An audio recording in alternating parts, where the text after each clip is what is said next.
As you can see, we're doing this virtually. Just felt like that was the right thing to do. We had a player report symptoms this morning, and just thought it was prudent to have these meetings virtually, something that we're used to doing anyway. So we're players are meeting right now with their coaches to watch the tape. Injury wise, update on Miles. Nothing structurally significant. So we should have him available definitely for the next ball game. Other than that, still you watch the tape, still disappointed, still frustrated with the performance, and we got to learn from it. There were things that you just can't do and expect to win, and we just didn't on really in any phase. Didn't do the little things, and when you don't do the little things, they add up to the big thing, and that's something that we're addressing with the players right now. And then we're gonna have to come out here on Wednesday. Well, the players are off tomorrow with the election. All the buildings are closed tomorrow, and then we'll have the players back in on Wednesday for practice, and then they'll be off per the NFL's rules. They'll be off Thursday, Friday, Saturday, Sunday. So with that, I will take any questions. Thank you, Coach. The first question is going to come from Mary Kay Cabot. Yeah, just, how much of a bullet do you feel like you dodged in some ways with getting that news back about Myles, that there was no structural damage? How much a relief for you, considering how well he's playing? Yeah, America, I think it's obvious how much of an impact he makes in these games. So happy that, like you said, we dodged a bullet. And then, we'll just need him to come back on Wednesday, see if he's ready to practice. If he's not, we'll have a few days here to rest and then get ready to roll next week. Is that wrist any bit of a concern, or the ankle, or does he need this time to get everything kind of healed up? I think he's like a lot of our players. 8 games into this thing, nobody's 100%, and you got all sorts of nicks and bruises and those type of things. So he's a warrior. He battles through these things, but certainly the rest should help all the guys. Thank you. Scott Patrick will have our next question. Hey, Kevin, with the player reporting symptoms today, was there any reason to think that it was COVID as opposed to when Odell was sent home with the flu-like symptoms? No, I think anytime, Scott, in this environment, when you're not feeling right and you call the trainer and you talk about your symptoms, we really can't mess around with that. So that's kind of what it was. It wasn't like a loss of taste or smell that we kind of know is more COVID than not? Correct. Yeah.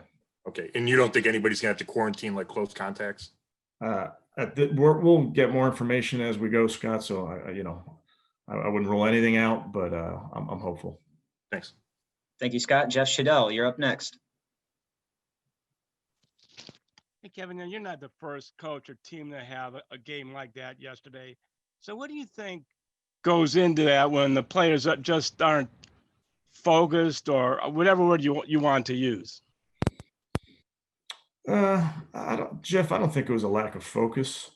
The guys were ready to play. They did have a good week of preparation. We got beat. The other team beat us, and we're trying to look at the tape today and what are the areas that we feel like we can improve. But I don't know if it was. I can't tell you it was a lack of focus that led to some of those things. Jay Trotter, we'll go to you. Yeah, Kevin, what is your plan the rest of the week? I assume the players won't be in the building at all, so I guess it would have made sense to do virtually today for that reason. Is that kind of what it looks like for you? Yeah, are you saying for the coaching staff? No, for the players. I mean, the players are going to be away barring any new developments. We anticipate having them in the building on Wednesday for practice. And other than the building can be open, but we can't require them to do anything the rest of the week. Okay, cool. Thanks, Jake. Next up is Tony Grossi. All right, Coach, again, to educate me, in the pregame, you knew the win was the trouble going toward the dog pound. And by deferring, you elected to choose that field going into the fourth quarter. What was the reasoning behind that? Yeah, Tony, that's something we talk about. When you defer, you know what the wind is doing at that moment at the coin toss. With the unpredictability of that wind, just felt like the best thing to do right there was get the ball, at halftime, and ultimately you have the wind likely for 2 of those 4 quarters. So you got to take advantage of it. Didn't work out yesterday, but I understand the thought process, and we'll continue to talk about those type of things. And second of all, what will the coaches do this week? Yeah, so today is all about yesterday. So we're trying to learn from yesterday's tape first, and then the rest of the week, with this bye right smack in the middle, you get an 8-game sample, and I think you can really pull everything apart and look at our schemes, look at what people are doing versus us, find out what we're good at, and maintain that and double down on that, and then find out the things that we're maybe not so good at. And that's just about understanding yourself, and then that will allow us to put a plan going forward. Really, you got to know yourself even better than the opponent does. Thank you. Thank you, Tony. We'll go to Daryl Ryder.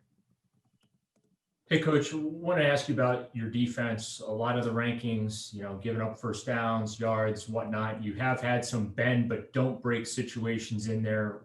I understand as well. But just when you look at that side of the ball, have you, or is this something you're going to go through this week? But have you come up with something to maybe try and turn that side of the ball around as far as getting off the field, preventing those long 10 to 15 play drives that you guys have been giving up? Yeah, Dara, I think as a team we have to improve. Sitting here at 5-3, we have to get better on all 3 phases. Obviously, there are things defensively that I know we have to get better at, and then we got to, like I said before, you got to double down on what you're good at. So we got to get takeaways, and we had our hands on one yesterday. The ball was in the air another time. The ball was on the ground another time. We didn't come up with it. So we got to make sure that we're playing to our strengths. But that is definitely something that we'll spend time looking at this week. And I'll ask you, with the trade deadline tomorrow, how aggressive do you want to be? How aggressive do you feel you need to be to maybe get a piece or two to shore up an area you feel you might need some help in? Yeah, those are conversations that I'm having with Andrew and his staff, and we constantly are talking. And I think they'll work real hard to see if anything makes sense for us. But I'll leave that up to Andrew and leave that one in his court. Cool. Thank you, Daryl. Nate Ulrich is up next. Hey, Kevin, do you have a plan for Nick Chubb, Austin Hooper, and Wyatt Teller this week? Like, will you try to get those guys practicing? What are the statuses, would you say, for those guys?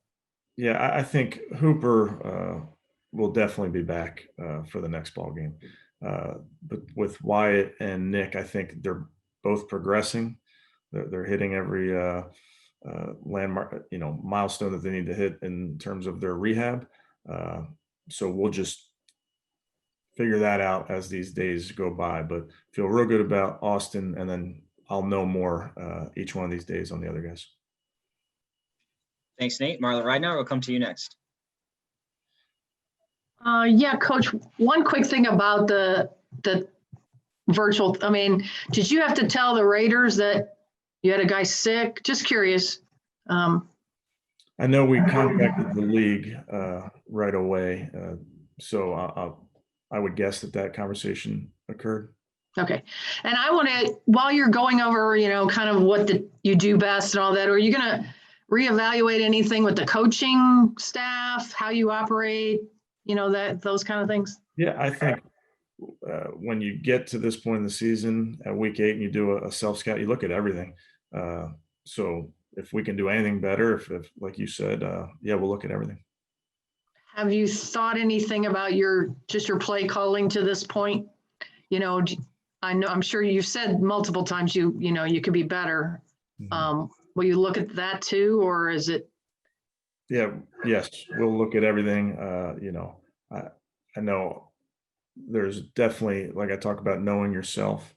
you have to understand tendencies, and that certainly falls under the play calling. You have to understand what they, what they know about you, and you got to use those tendencies to your advantage. Thank you. Thank you, Marla. Back to Scott Petrick.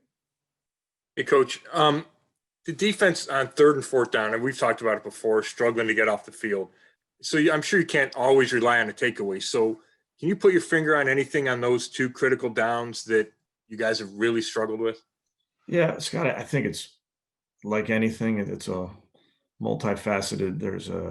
There's things that we can do better in technique. There's things that we can do better with schematically. I think we can put the guys in some spots. So it's never one thing, and I think that's what we're going to work real hard at, to make sure that we have some tangible things moving forward that we feel we can improve in that area.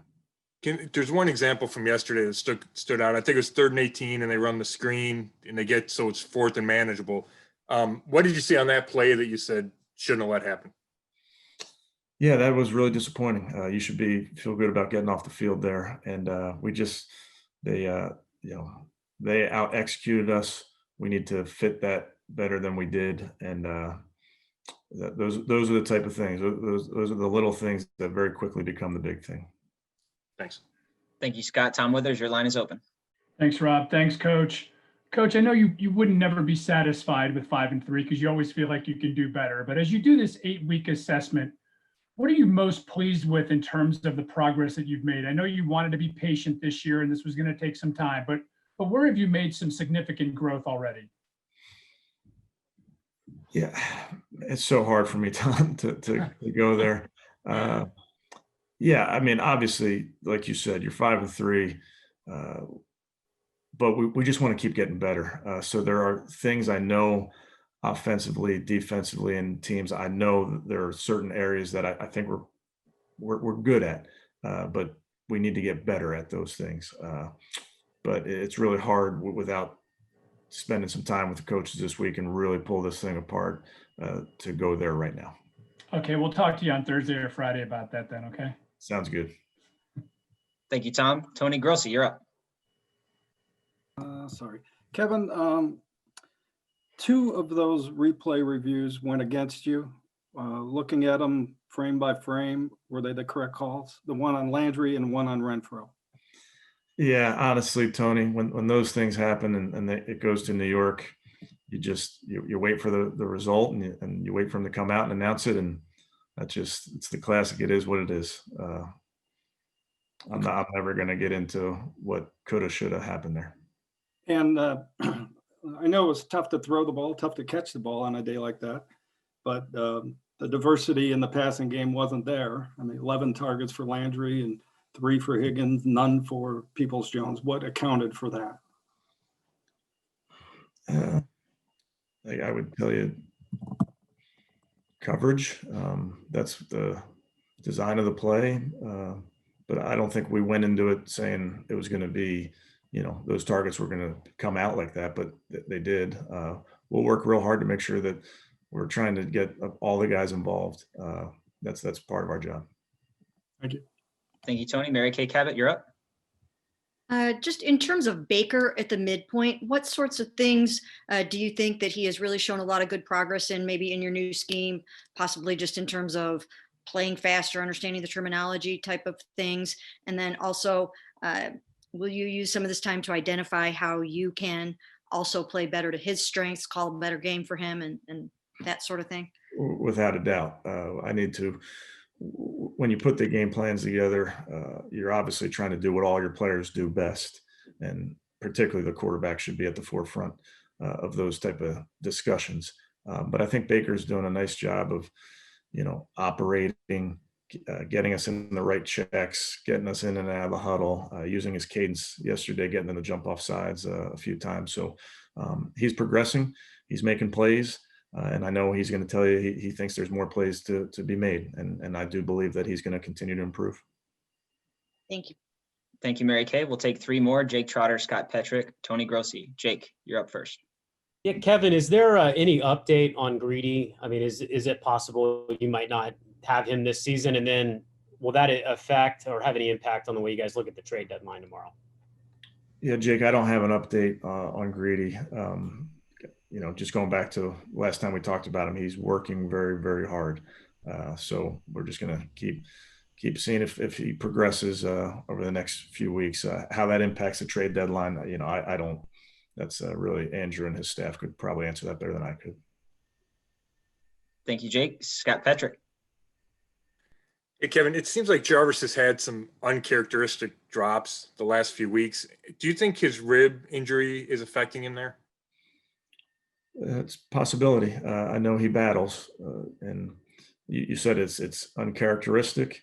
He made a great catch there late in the game. I have high expectations for him. He knows that, and he's battling. I would put it, but to say that they're related, I don't know. Thanks. Thank you, Scott. Tony Grossi for a final question. Okay. Kevin, after the game, you admitted the team got pushed back on the line of scrimmage defensively. Is that, do you think, an attitude problem for just that game, or is it run deeper than that? Is it a physical problem, schematic problem, personnel problem? Yeah, I wouldn't say it's an attitude problem at all. I think in that game, we didn't stop the run. I think we got at times out of our gap. Our technique wasn't great. When your technique's not great, that's when you are going to get knocked back. We need to fit the run. When you fit the run, it's just like anything. You need 11 guys to do their job. So there were certain things throughout the game that contributed to that, but it's all correctable in my mind.